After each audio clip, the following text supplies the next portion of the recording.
And we're back with another episode of On the Record with Tiffany. And today, my special guest is Juana Chambers Lawson, the principal owner of Tacit Growth Strategies. Juana, how are you doing today? I'm doing fantastic. How are you doing? I am great. Happy to see your beautiful smile. So, thank you. I'm always happy to see you. Tiffany is not only gorgeous, she's beauty and brains. Well, I say the same thing about you, ma'am. So I've got my listeners here, and they need to know about you and what you've been doing with Tacit Growth Strategies, because everybody's talking about you and what you've accomplished with your company. Wow, I didn't know that. I feel so honored. So tell us a little bit about how you decided to start this. Yeah, so Tacit Growth Strategies kind of came out of me getting tired of just doing so much work for people and not having a business. You know what I'm saying? I just didn't. I was doing all this work, and you already know it's the most difficult thing for an entrepreneur to do is to step away. You know, you're doing what you love, you're doing what you're naturally good at, but to take the step back and say, all right, I need to charge for this. That's a difficult thing. It's a difficult thing for us to do. And I don't think enough of us really talk about that. So for me, you know, back in 2018, when I decided to start the business, it was really at a point in my life where I said, you know what, I haven't valued myself and I haven't valued what it is that I'm good at for so many years, because I've started so many businesses, you know what I'm saying? And what did I have to show for it? 2018, I had nothing to show for it. And I was just, you know, I was sort of fed up with it. I was like, all right, you know, we're going to start Tacit Growth, because if you look at the record of the things that I've done, it's all about growing people and then growing organizations with people, right? So the people is where it starts. It starts with, you know, it's not about if you have a PhD, if you have an MD, if you have a, you know, PMP or LSSGB, you know, Lean Six Sigma, Green Belt. It doesn't matter what you have after your name. It's about who you are and really tapping into your potential. So that's why I called it Tacit Growth, because I said this is what I've been doing for years for different people, was just igniting that spark in them, you know, where they were like, man, I like to do this type of work, but I'm not sure how to monetize it. You know, who can I get in here to help me out with that and get me some structure so I know how to receive money, you know, and not end up having to pay back all these taxes and all other stuff. So that's really how Tacit Growth came to be. What's the strangest, because you help people grow who are like weird businesses. What's the strangest business? You know, because stuff that people are like, ain't no way that's going to be able to be monetized. You know, how are you going to make that grow? What's the strangest when you've been like, I don't know if I can do this, but I'm going to try? The oddest one was a terrarium business. It was a terrarium business. You know, the guy was very passionate about animals, all things animals. You know, he loved lizards. He loved all different type of fish and things of that sort. So he had like this aquarium and terrarium thing going on, and he was trying to figure out a way to monetize it. And, you know, we got him popping. Okay, just so that my listeners know, you have been in Forbes and Oprah Magazine because of how much you have been able to make businesses grow. So what caused you to end up in Forbes? Your growth rate, I know, but how did you do that? Yeah, so there was this guy, he's a financial sort of advisor, and he'd been sort of watching some of the work that I had been doing for a while with different organizations. And he just, you know, he hit me up on LinkedIn and was like, hey, man, you know, I've been watching you. You know, we've got a few entrepreneurs that we'd like to spotlight during, I think it was the Pride Month. So I think it was in like September or something like that. I get my months mixed up. But yeah, he was like, hey, you know, we're featuring, you know, different LGBTQIA plus entrepreneurs during this month, and we want to give you that shout out. And I was like, how did you know I was queer? But yeah, so, but he'd been watching me for some time. So he was just like, yeah, I noticed that you do such great work, and you don't discriminate. You're all about, just being kind and embracing difference and, accepting people for who they are, really. And he was like, you don't see that in business. So, let's get you on Forbes. And I'm like, all right, let's go.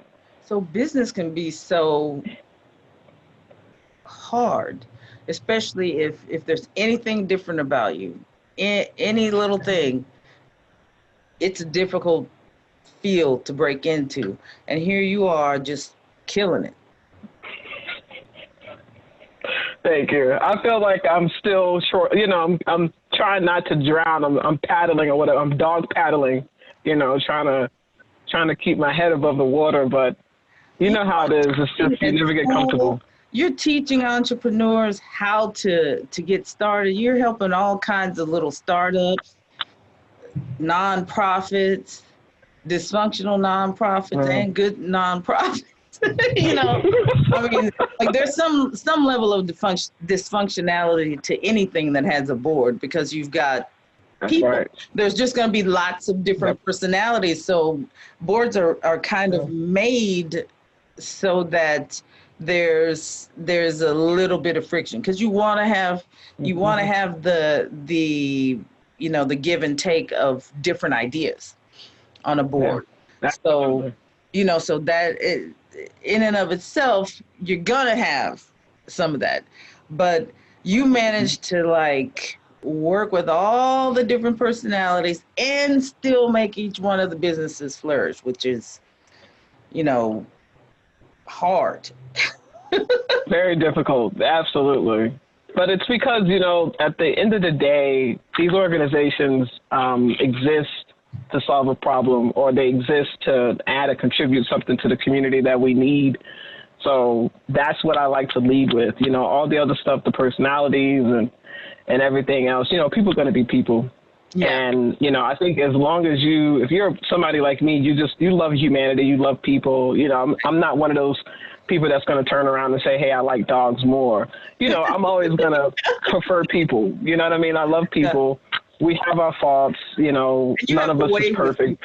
You have a way with people that transcends whatever's going on, because you always find the sunny side in whatever the project is and whatever the mission is, getting people back to, okay, this is what we're trying to do. This is what we're trying to accomplish.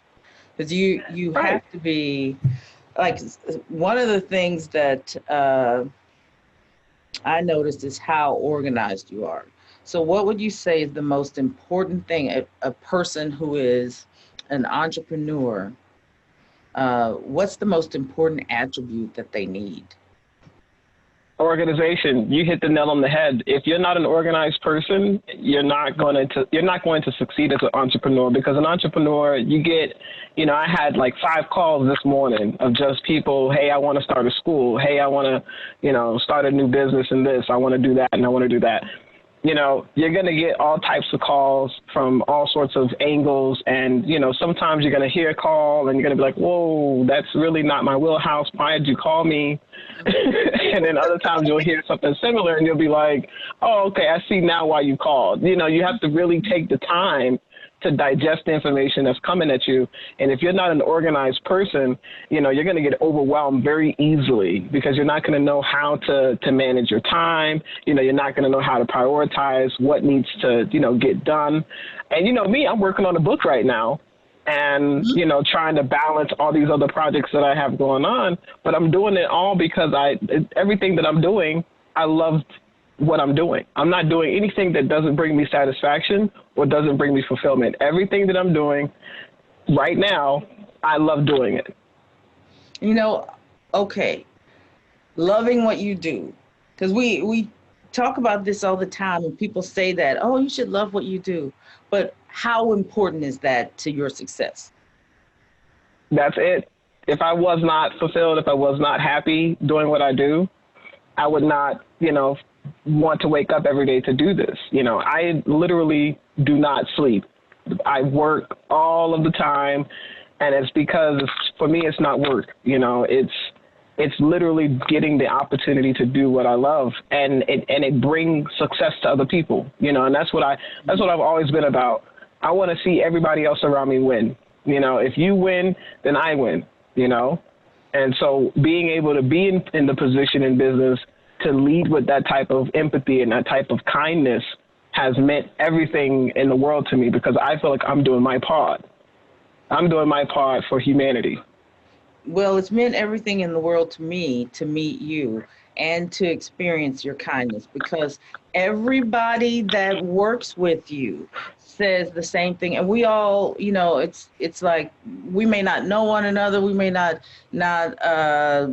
have the same friend circle or whatever, but we come together whenever it's you, because there's something about Luana that unites people and kind of brings people together. It's like you have the most positive spirit and energy and love about you that makes everyone want to work with you. To all of my listeners, you are listening to Luana Chambers Lawson.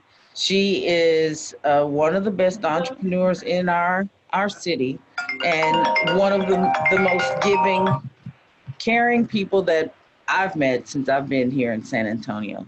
So, Luana, come back, and you guys continue to listen. We will be back in our next segment to talk a little bit more about what's going on in this country right now, politically, and how that's affecting business. And you've been listening to On the Record with Tiffany.